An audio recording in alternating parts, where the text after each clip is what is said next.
From CBS News Bay Area, this is the Evening Edition. The first strike in decades by San Francisco teachers is on tonight. Politicians weigh in and teachers hunker down.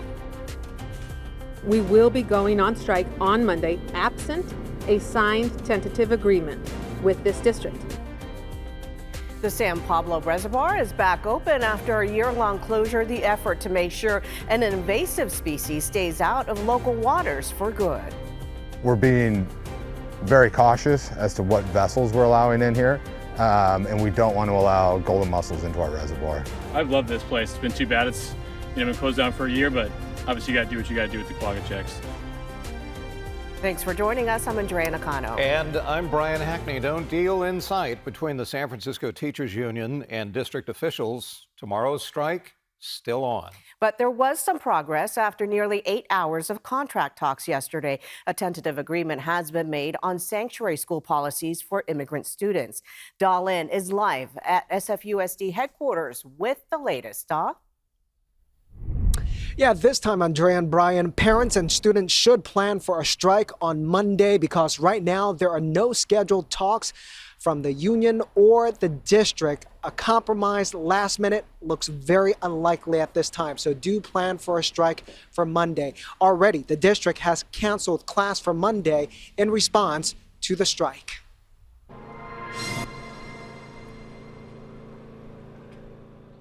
Monday will be the first time San Francisco public school teachers and staff walk the picket lines in nearly 50 years, the last strike in 1979.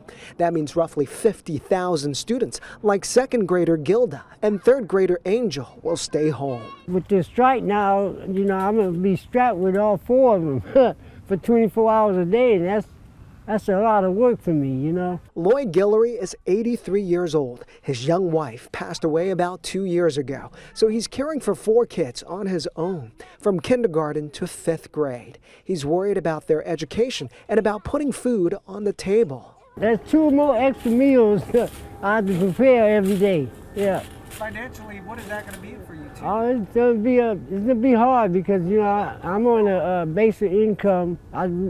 We all live off of my Social Security. He says the kids will likely pick up the free meals the district will give out during the strike. He also says they'll probably spend some time at the nearby Boys and Girls Club in Hunters Point on Monday. I just hope that they can settle it as quickly as possible. Because it's important that these kids are in school getting their education. While both the school district and the teachers union reached an agreement on the sanctuary policy, they could not agree on the major sticking points: wage increases and health care benefits. We need to see their serious movement.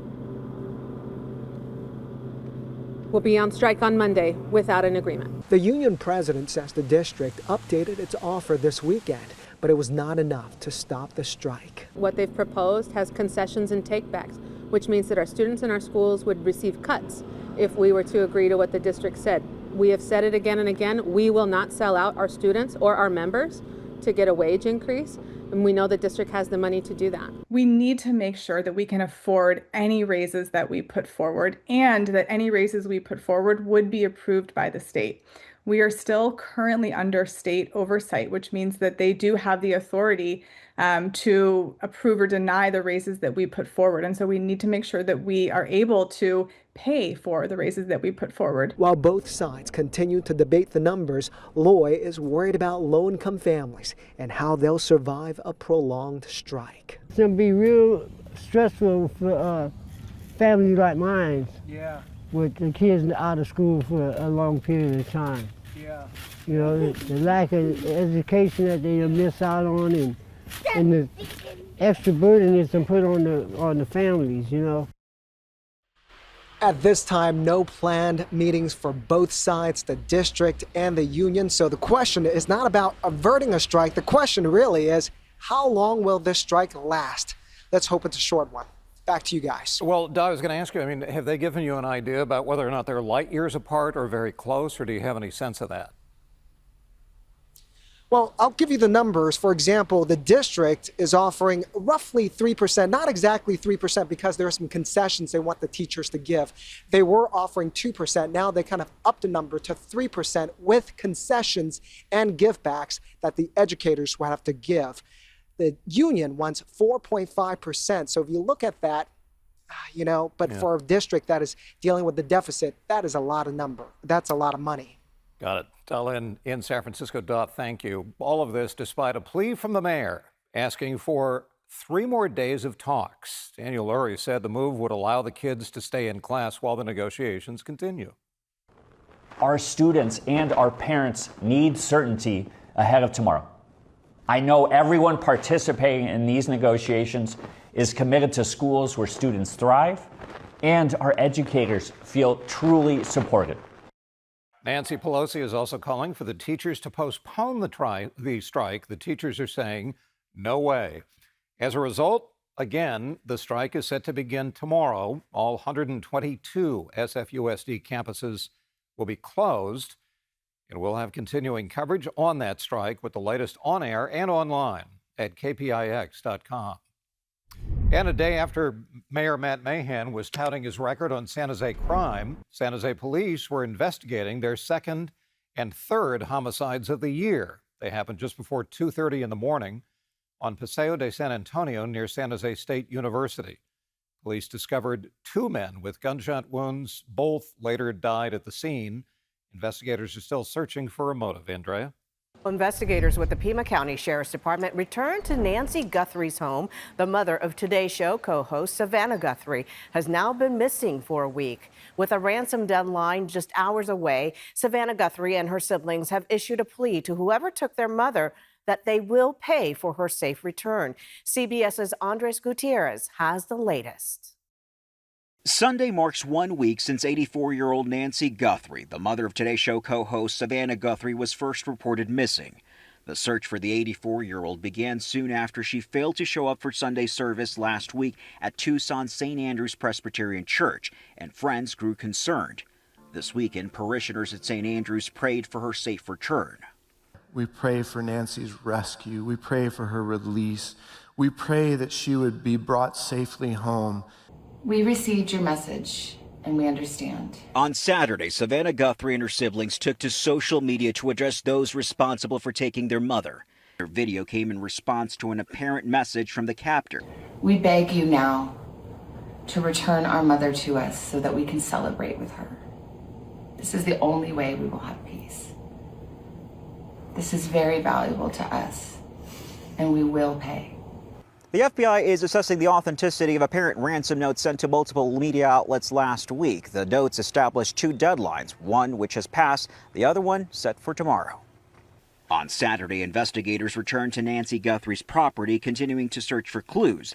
They also visited the home belonging to Nancy Guthrie's daughter, Annie. This comes 1 day after FBI agents removed a camera from the roof of Nancy Guthrie's home and towed her car from her garage to examine it for possible fingerprints or other evidence. CBS News has also learned law enforcement is tracking down vehicles captured on surveillance cameras the night she disappeared, including at this gas station. The FBI is offering a $50,000 reward for information that will lead to the return of Nancy Guthrie or to the arrest of those responsible for her abduction. And back here in the Bay Area, the 2026 recreation season began today at San Pablo Reservoir.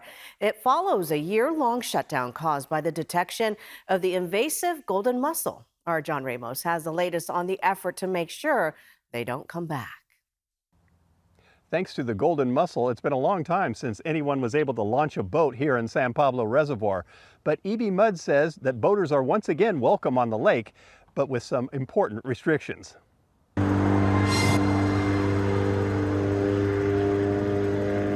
The surface of San Pablo Reservoir is glassy smooth. It's been a while since any boat wakes disturbed the water.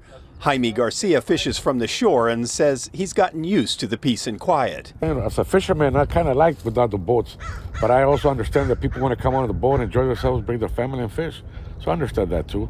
And I don't think it makes a difference in the fishing. The fish are still in the water whether you have a boat or not. But the fish may soon have some company out there again, because on this day, EB Mud was offering boat inspections to begin the process of allowing them back onto the lake. Today's a very big day. After a year closure to protect the waters from the invasive golden mussel, we are finally opening up San Pablo Reservoir. The reservoir is a key component of the water supply, and the mussel poses a huge clogging threat to EB Mud's pipes and infrastructure. So they waited to see how others were dealing with the problem. Many water agencies were trying different methods. There were 15-day quarantines, there were 30-day quarantines. There were some weren't able to put quarantines in place at all, no inspections.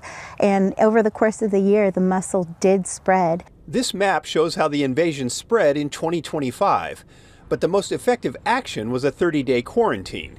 After an inspection to be sure they're completely clean and dry, boats will be tethered to their trailers with sealed cables to prevent them from being launched. After the waiting period, they will be allowed back on the lake, and then, upon leaving, given another sealed tether specific to San Pablo. And then after that, you could come kind of in and out as you please, but if you do go to another reservoir, you would need to have a 30-day inspection before returning to San Pablo. So it is kind of a decision that the boat owners need to make in terms of where they want to launch their boats for the season. It's changed the way people play on the water. For practicality, boat owners must now pick a spot to use for the summer instead of moving from lake to lake. Or they could do what Brandon Lloyd did and choose a kayak instead. We watched today as he hauled in a 3.5-pound bass. That is a decent sized fish. Yeah, spotted bass. They're in here. At San Pablo, kayaks can launch without a quarantine as long as they are first inspected and found to be clean, drained, and dry. But this is opening day, so this is the first day that I've been back to San Pablo, but I've loved this place. It's been too bad it's been closed down for a year, but obviously you got to do what you got to do. It's the right thing to do. Honestly, the process was super smooth and everyone's very professional, so. The golden mussel is a serious threat, and officials say most boat owners seem to understand that and accept the new restrictions. It only takes one mistake to cause an infestation, and there is no way to get rid of them once they arrive. Coming up in the First Alert forecast, that is live radar. It is raining in Northern California. We're not going to see much from this one. It's not going to be able to make it all the way down here for us, but the one after it will. And we're going to start to see rain chances go up for us by the middle of this week and likely even into next weekend. The map for where it's going to rain this week looks totally different than it has for about 6 weeks. Forecast on 2 possible storms after the break. Well, it's been so long since we've had the radar on the virtual set, but what you are seeing on here now is actual live radar. It is raining in Northern California right now. That's a pretty good looking storm up there. And you would look at this and you'd think, oh, well, only a matter of time till we get ours. Only not really. This is the same system we've been looking at for the past few days, saying maybe a drop of rain, maybe 1/10 of an inch of rain in the North Bay, but don't count on much more from that. Let me show you what this looks like in terms of where it is going to rain from that system. And we don't get any. This is playing all the way through. Keep a wide eye on the map because look what's coming next. That's the rain for Tuesday and Wednesday. We're going to put that into detail because I'm going to show you what that storm looks like. It's getting here Tuesday afternoon, and we will be getting rain from it. And the Sierra will be getting snow. What we're looking at on here right now is just accumulated precipitation. I've got to show you something different. Let's switch this out. Let's take a look at where we would have kind of some locators in the Sierra and look at the coating of snow that is coming to the Sierra on Tuesday and Wednesday. The last time it snowed in the Sierra in any significant way, you got to go back to like the first week of January. It's been way too long. It's exciting. We're going to get rain, but this is the most important thing we need to see. We need to get more snow in the Sierra. We're like 40% of where we should be. And this is just storm number 1. There's going to be a couple coming after that. So there is good news here. Let's get into some of the specifics on the timing. Here's the rain for us. And this is what we're going to take a look at for Tuesday. So it already starts a little bit of light snow in there at pre-dawn. But the main event, the main system shows up here. That's Tuesday afternoon. Widespread rain. On again, off again showers. But it's going to go through the entire second half of Tuesday. Look at the counterclockwise spin in this. That's the area of low pressure coming right overhead with that system. And it's going to be with us through Wednesday. Now, this forecast model went through about 10 in the morning. This is the high resolution imagery. It runs out right there. But looking at the other models, I can tell you it stays like that through about the afternoon. We're going to keep a chance of showers going. Most of this happens second half of Tuesday. And then scattered showers will stay with us through about really all day Wednesday. Totals look good. About a half an inch, 3/4 of an inch. If you want to be reasonable about it, maybe some places get an inch. That's over about 36 hours. We can handle this. We're not worried about that from a flooding standpoint. It's just more rain than we've seen in a while. So you're like, whoa, is an inch of rain coming the day after tomorrow? Yeah, this is going to be a quick transition. It's great news. It's really more good news than anything else for this. This is the accumulating snow from storm number 1. So we get about 8 to 10 inches from the Tuesday, Wednesday system up on Donner Pass. There's another one coming. Let's clear out the Tuesday, Wednesday system. I'm not going to get too specific on this next storm, and we're going to stop it right at the beginning because we're going too far down the road. We're already looking ahead now towards a week from today. Not a good idea in forecast models. But there's a lot of consistency across the models that that's going to be widespread rain for us and better snow, like maybe a couple feet of snow coming to the Sierra. That's next weekend. So we'll take them one at a time. There's your Tuesday, Wednesday system. That is right now the main focus, a half an inch to an inch of rain coming the day after tomorrow. This is coming fast. And I think a lot of people aren't geared up just mentally for this because it's been so quiet. So we'll keep you up. Your community, your news, powered by KPIX. CBS News Bay Area. Watch anywhere, anytime. Stay informed and connected. Trusted local news when you want it. CBS News Bay Area. Watch free on any device. And welcome back. Kids are making a big difference combating graffiti in San Francisco's Chinatown. They created a mosaic tile artwork piece as a part of the Chinatown Community Development Center's Adopt an Alleyway project. This is in the alley alongside the Pengyun Public Housing building on Pacific Avenue. Kids we spoke to say the project is their gift back to the community. Growing up in San Francisco, I was born and raised here. This community is really it's a really nice community, and I wanted something to represent it. Knowing that our artwork is making an impact is really heartwarming to us. We understand the kids spent 5 months developing the concept for the mural, so they spent some time designing it and then named it Circles of Harmony to represent the unity between San Francisco and Chinatown. Is your team winning or losing? Let's just get to the... Well, they're both not my team. I know they're not your team, but you the forecast. one that I predicted is down right now, 9-0. No touchdowns in the game, just 3 field goals by the Seattle Seahawks. So, Vernon Manor there. They'll have all the highlights tonight coming up on game day. But for now, that's it for us at 5. We'll see you back here at 6 for an hour of news.